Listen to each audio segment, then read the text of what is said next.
Singing by Power Star Dharmender Nirmaliya. DJ Suman Remix.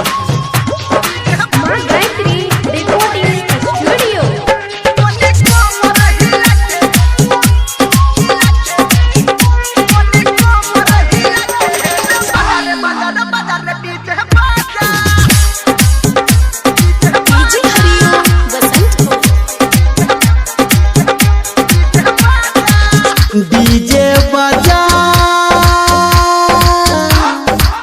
रे बजा कोने वॉल्यूम बढ़ा के कोनो गाना लगा के कोने कोमर हिला के रे बदर बदर बदर बदर बाजा डीजे बजा रे बजा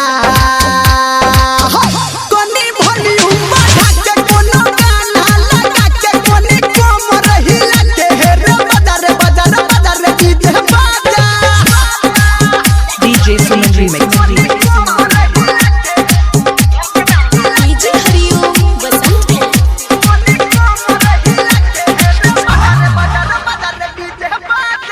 पार्टी मने बैरे दारू बियर बिस्की चढ़ा के नाच नचे बैरे बंगाली छोरी मंगा के पार्टी मने बैरे दारू बियर बिस्की चढ़ा के नाच नचे बैरे बंगाल से छोरी मंगा के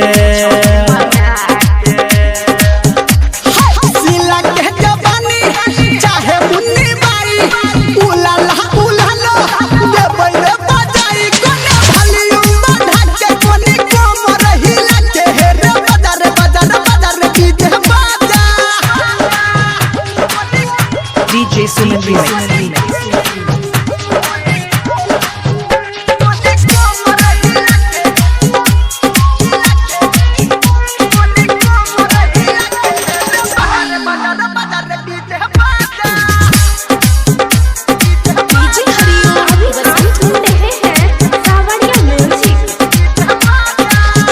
निरमलिया डीजे संजय गौतम से कहवे राइटर सन टू के लिखला गाना सहवे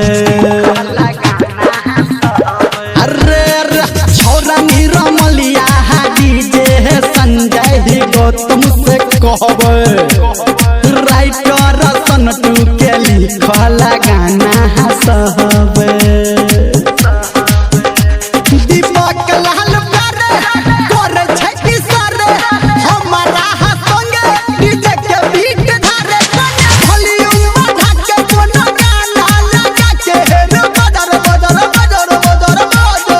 Mixing Master Suman Kumar Sangam Pipron.